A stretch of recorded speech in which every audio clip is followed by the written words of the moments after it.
Hello. After 22 years of what I thought was a rock-solid marriage, I discovered my wife's secret life with her true soulmate. But when my own daughter looked me in the eyes and told me Mom deserved happiness with another man, something inside me snapped. I walked into that courtroom and shocked everyone with what I did next. 3 years later, when they both came crawling back, they discovered exactly what kind of man they had betrayed. My name is Neil Elliott. I'm 45 years old. And until last year, I thought I had it all figured out. A successful small business I'd built from scratch, a beautiful home in the suburbs of Portland, a wife of 22 years, and a daughter who was the pride of my life. The American dream, right? That's what everyone saw from the outside. I met Irene during my final year at Oregon State. She was studying journalism, fiercely intelligent with this laugh that could light up a room. I still remember the first time I saw her in the campus coffee shop, typing furiously on her laptop, completely oblivious to everything around her. It took me 3 visits and a deliberately spilled coffee to finally get her attention. When she looked up, annoyed at first, then breaking into a smile, I knew I was a goner. We were young, maybe too young, but we were so certain. 8 months after our first date, I proposed on the waterfront during a summer festival. The ring had cost me 3 months of savings from my part-time job, but the look on her face made every penny worth it. "Are you sure?" she'd asked, tears streaming down her face. "We have our whole lives ahead of us." "That's exactly why I'm sure," I told her. "I want to spend that whole life with you." A year later, Cassandra came along. We hadn't planned to have kids so soon, but when Irene told me she was pregnant, it felt right. I can still picture holding my daughter for the first time, this tiny, perfect human with Irene's eyes and my stubborn chin. In that moment, I made a silent promise to give her the world. The early years were a beautiful kind of chaos. I was just starting my landscaping business, working 14-hour days while Irene finished her degree and took care of Cassandra. We lived in a tiny apartment where you could hear the neighbors arguing through the paper-thin walls. We were broke most of the time, eating ramen and counting pennies until payday. But man, we were happy. There's something about struggling together that bonds you. Every small victory was celebrated. Landing a new client, Irene selling her first freelance article, Cassandra taking her first steps across our cramped living room. "We're building something real here," Irene would say, curled against me on our second-hand couch after Cassandra had finally fallen asleep. "Something that'll last." I believed her with every fiber of my being. We were the couple that made it work, the ones who'd grow old together on some porch swing, surrounded by grandkids and memories. By the time Cassandra turned 16, Elliott Landscaping had contracts all over the city. Irene had worked her way up to features editor at the Portland Tribune. We bought the house, taken family vacations, set up a college fund. We'd made it, or so I thought. What I didn't know then was that the foundation we'd built our life on wasn't as solid as I believed, and it wouldn't take much for everything to come crumbling down around me. After 22 years of marriage, you develop a sixth sense about your partner. Like how I could tell when Irene was upset by the way she loaded the dishwasher. All precise movements and careful arrangements instead of her usual haphazard approach. That's why I noticed when she started staying late at the office 3 nights a week. "Big story," she'd say, dropping her bag by the door well after dinner had gone cold. Her excuse made sense. She'd recently been assigned to investigate corruption in the city council, but something felt off. I'd built my landscaping company by trusting my instincts. When a slope looked unstable, I'd reinforce it, even if the client complained about the extra cost. Those same instincts were now screaming at me. One night, after finishing a major project for the city's new Riverside Park, a contract that had taken my team 6 grueling months to complete, I decided to surprise Irene at her office. I picked up takeout from her favorite Thai place and headed downtown. The Tribune building stood nearly empty at 9 p.m. The security guard, who recognized me from company parties, waved me through with a friendly nod. "7th floor's mostly dark, Mr. Elliott. Not sure if your wife's still here." I found the features department silent and dark, except for a single desk lamp in the corner office.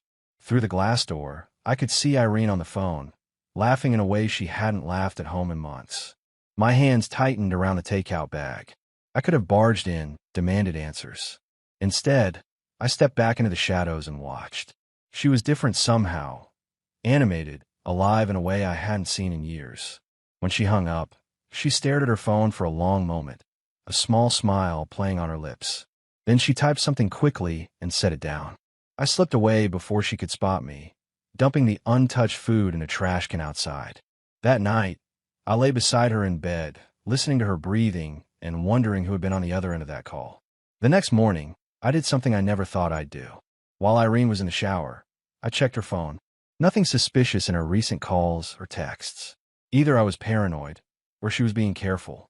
2 days later, I got my answer. Cassandra borrowed my truck to move some furniture to her campus apartment. When she returned, she handed me back my keys along with a credit card receipt she'd found in the console. "Dad, why were you at the Riverview Hotel last Friday? I thought you were at that landscaping convention in Seattle." I hadn't been to either place, but I knew exactly who had been using my company credit card. I'm not a man who makes decisions without solid evidence. After 20 years building a business, I'd learned to investigate thoroughly before taking action. So I hired Mike, an ex-cop buddy who owed me a favor after I'd landscaped his entire property at cost. "You sure about this, Neil?" Mike asked as we sat in his truck outside the Tribune. "Once you know, you can't unknow." "I need the truth," I answered, my jaw set. The credit card receipt showed a hotel charge when I was supposedly out of town. Either someone had stolen my card, or Irene was meeting someone and covering her tracks. After a week of surveillance, Mike called me during a client meeting. "You need to see this," he said, his voice grim. "They're at Riverview again." I excused myself, telling my foreman to handle the rest of the presentation. Within 20 minutes, I was pulling into the hotel parking lot. Mike pointed to a silver Audi parked in the corner. "That's not her car," I said, frowning. "No, but she arrived in a cab 40 minutes ago. The Audi belongs to this guy." He handed me his camera with a telephoto lens. Through it, I saw a tall man with salt and pepper hair checking his watch before entering the hotel. Something about him seemed vaguely familiar. "His name's Damon Reeves," Mike said, "editor at Seattle Sentinel. Apparently, he and Irene worked together years ago." The name hit me like a physical blow. Damon, the guy she'd dated before me, whose name she'd occasionally mention with a distant look in her eyes. The one who'd moved to Seattle for his career just before we met. "I've seen enough," I said, handing back the camera. That night, I didn't confront Irene. Instead, I scheduled a meeting with our longtime family therapist, Dr. Winters. I told Irene it was about my stress managing the business expansion. She agreed readily, probably relieved I hadn't questioned her overnight conference story.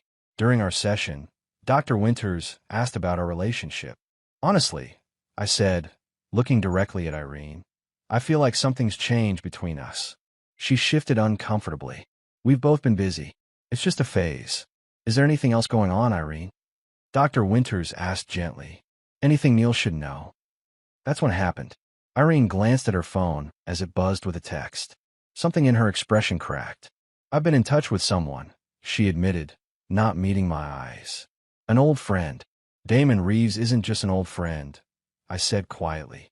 Her head snapped up, eyes wide. "How did you? Does it matter? What matters is you've been lying to me, using my credit card to pay for your hotel rooms." Dr. Winters tried to mediate, but Irene suddenly stood up. "I'm sorry you found out this way, but maybe it's for the best," she said, her voice stronger now. "Damon and I have reconnected, and I've realized something I've been denying for years. He's always been the one for me, Neil. What we had, it was good, but it wasn't right." I sat there, 22 years of marriage disintegrating before my eyes. As my wife told me, I'd been her consolation prize all along. The drive home from Dr. Winter's office was silent, heavy with 2 decades of memories suddenly recontextualized.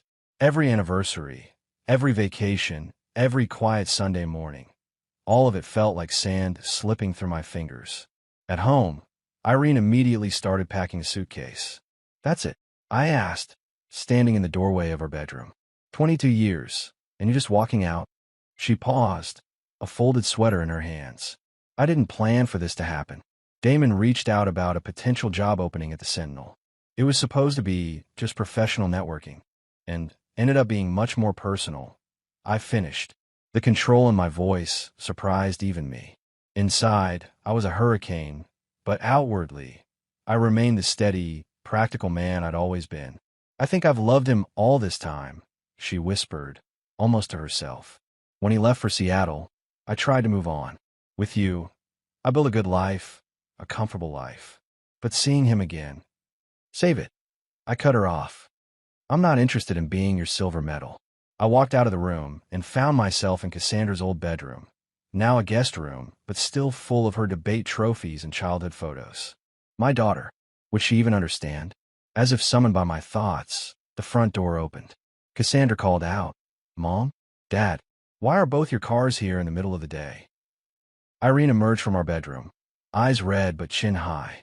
"Cass, honey, we need to talk." I watched my daughter's face as Irene explained her reconnection with Damon, how she believed she'd been meant to be with him all along. With each word, Cassandra's expression shifted from confusion to understanding, but not the reaction I expected. "Does this mean you're finally going to be happy, Mom?" she asked, taking Irene's hands. "I think so, sweetheart," Irene replied, tears spilling over. Cassandra turned to me, her eyes, so like her mother's, full of a strange mixture of pity and accusation. "Dad, you've always been so focused on the business, on providing. Maybe you didn't see Mom was unhappy." The betrayal hit like a physical blow. My own daughter, who I'd moved heaven and earth for, was siding against me without even hearing my side. "You don't know everything, Cass," I said, my voice low. "I know Mom deserves happiness," she replied firmly. "If she's found out with Damon after all these years, isn't that what matters?" In that moment, watching my wife and daughter united against me, something hardened in my chest. The foundation I'd spent my life building hadn't just cracked. It had completely collapsed. "You've been cheating on me," I finally said, my voice cutting through the room like steel. "After 22 years of marriage, you betrayed everything we built. And now our daughter is applauding you for it." I grabbed my keys and wallet. "You two clearly have this all figured out. I'm done." I spent 3 nights at the Timber Lodge Motel on the outskirts of Portland, surrounded by truckers and traveling salesmen. The dated wood paneling and buzzing vending machines fit my mood perfectly, weathered, functional, without pretense. On the 4th morning, I returned to the house while Irene was at work. I needed documents, clothes, and time to think without emotional confrontations. What I found instead changed everything. While gathering financial record from the home office safe, I discovered a sealed envelope marked DR Personal. Inside was a stack of letters spanning back 15 years, all from Damon Reeves to my wife. They'd never completely lost touch. Each letter was carefully preserved, some with tear stains, others with handwritten notes in the margins. The most recent, dated 6 months ago, mentioned his divorce finalization and included the phrase, "Perhaps fate is giving us another chance." My hands didn't shake. My breathing remained steady. 20 years of handling business crises had taught me to compartmentalize. But inside, something fundamental shifted. The last shred of doubt about whether this was a recent development or a long-standing deception. As I finished packing, Cassandra showed up unexpectedly. She froze in the doorway of my home office. "Dad, what are you doing?" "Getting what I need," I answered, closing my briefcase. "Mom's worried about you," she said, blocking my path. "You can't just disappear." "Worry?" I laughed, the sound hollow even in my own ears. "Your mother's been in love with another man for our entire marriage, Cass." I held up the envelope. "Prove it." She took the letters, her confidence faltering as she scanned the dates and content. "But," she said, "they only reconnected recently. Life lesson, kiddo. People lie. Even parents." Her eyes welled with tears. "But you and Mom were happy. I remember." "We were," I agreed, my voice softening slightly. "Or at least I was. That's what makes this worse. What are you going to do?" "The only thing I can do. Move forward."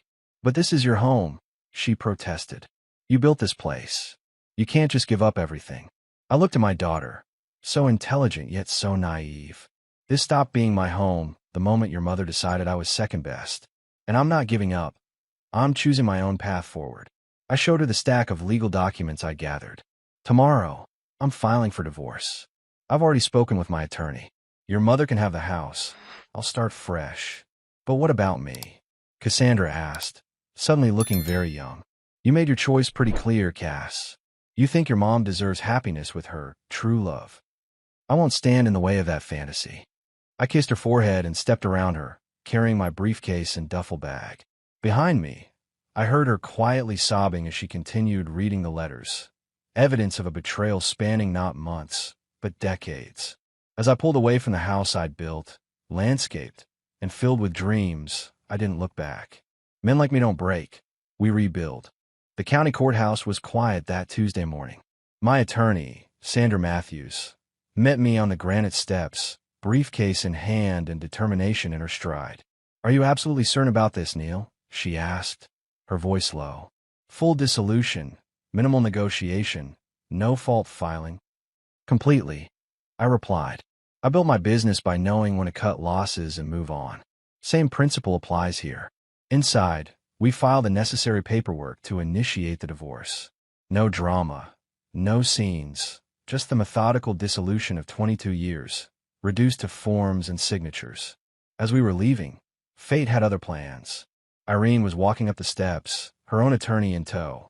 She stopped short when she saw me, color draining from her face. "Neil." My name sounded strange on her lips now. "I was coming to file." "Already done," I said calmly. Her attorney, a sharp-looking woman in an expensive suit, exchanged glances with Sandra. "Perhaps we should discuss settlement terms now that both parties are present." We relocated to a small conference room, the four of us seated around a polished table that reflected our distorted images.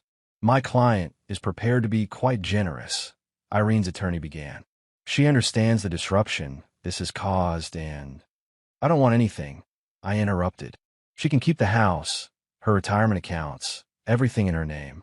I'll take my business, my personal accounts, and the items I've already removed from the house." Irene stared at me. "You can't be serious. After 22 years, After 22 years, you chose someone else," I finished.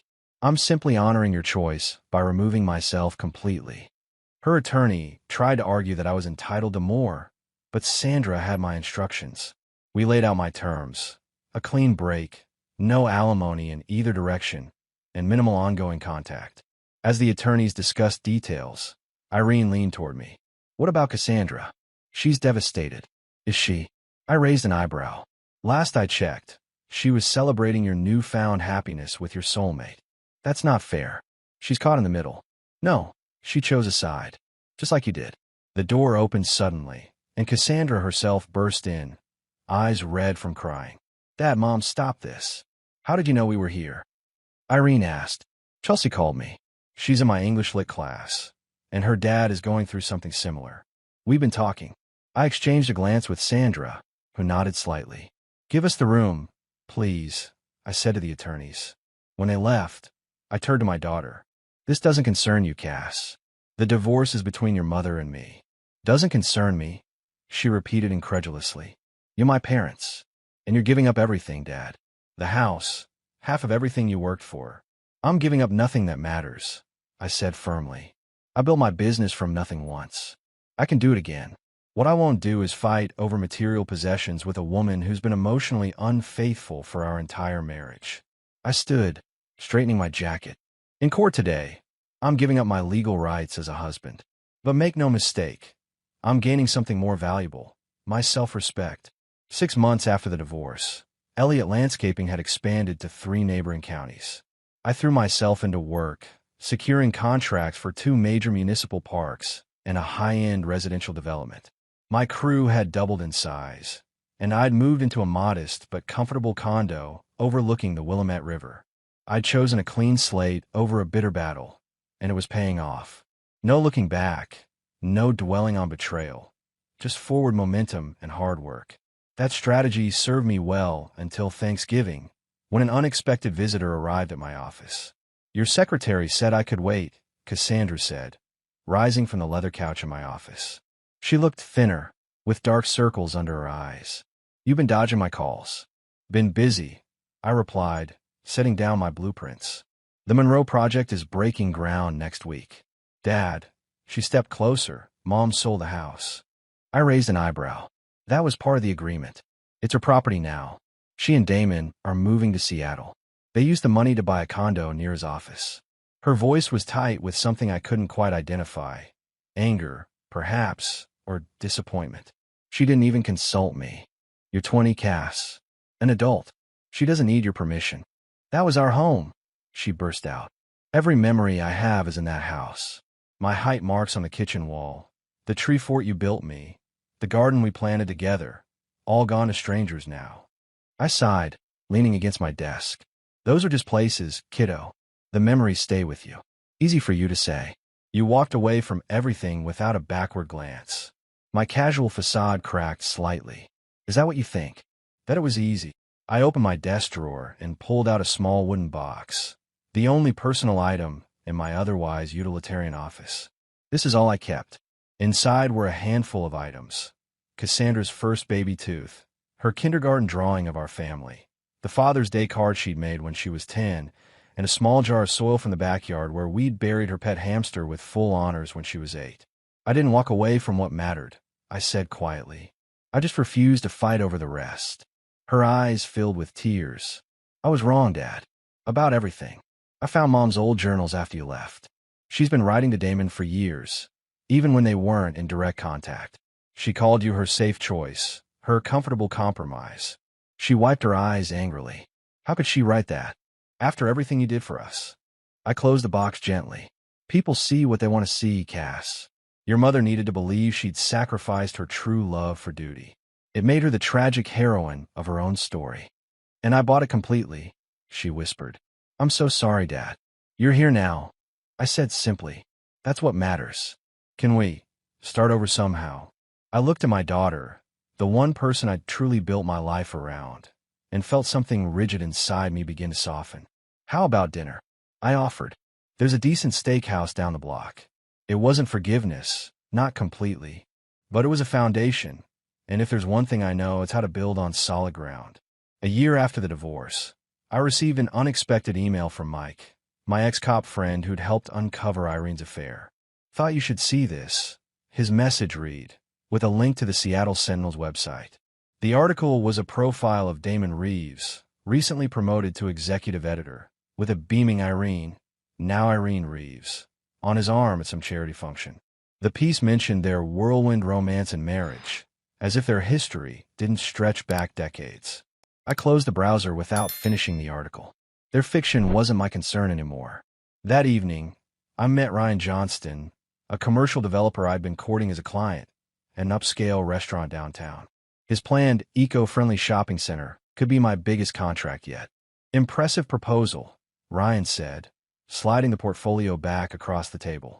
But I'm still talking to Westlake Designs. They underbid you by 15%. Westlake uses non-native plants that look good initially but struggle in Oregon's climate, I explained. Their irrigation systems are inefficient. In 3 years, you'll spend double maintaining what they install. Ryan studied me with new interest. Most guys would just cut their profit margin to get the contract. I don't compete on price, I replied, signaling the waiter for another bourbon.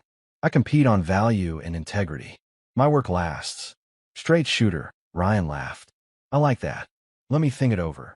As he left to take a call, the restaurant hostess approached with a familiar figure in tow. Dad, Cassandra exclaimed. I thought that was you. She was with a young man who looked vaguely familiar. Dad, you remember Jason Miller? From my environmental policy seminar. The clean-cut young man extended his hand. Mr. Elliott, good to see you again, sir. After awkward introductions, I invited them to join me. As Ryan returned, Cassandra smoothly engaged him in conversation about sustainable building practices, a topic she'd absorbed from years of dinner-table discussions about my business. By dessert, Ryan was impressed enough to shake my hand firmly. Elliott Landscaping gets the contract. Your daughter here sealed the deal. Anyone who raised such a knowledgeable young woman clearly does quality work. After he left, Cassandra beamed. Did I just help you land a major client? You did. I acknowledged, feeling a surge of pride. You always did have your old man's head for business. Speaking of business, she hesitated, exchanging glances with Jason. I've been thinking about my future plans. Graduate school? I guessed. Actually, I was wondering if Elliott Landscaping has ever considered expanding into environmental consulting. With climate change concerns, businesses need guidance on sustainable landscaping practices. It could be a whole new division. I studied my daughter, confident, intelligent, and showing the same entrepreneurial spark I'd had at her age. Interesting proposition, I said carefully. Would need someone dedicated to building that division from the ground up. I have some ideas, she replied, her eyes hopeful, if you're willing to hear them. For the first time in over a year, I felt something long dormant awakening. Not just pride in my daughter, but excitement about the future. Not a return to what was lost, but something new taking root. I'm listening, I said, meaning it fully for the first time since the divorce. 2 years after the divorce, Elliott Environmental Consulting was thriving under Cassandra's leadership. What began as a tentative proposal over dinner had grown into a profitable division of my company, with 3 full-time employees and contracts with some of Oregon's largest developers. On a crisp autumn morning, I stood with Cassandra at the ribbon cutting for the Monroe Eco Center, the sustainable shopping complex that had marked the beginning of our professional partnership. Mr. Elliott, Ryan Johnston approached us, champagne flute in hand. Your team exceeded expectations.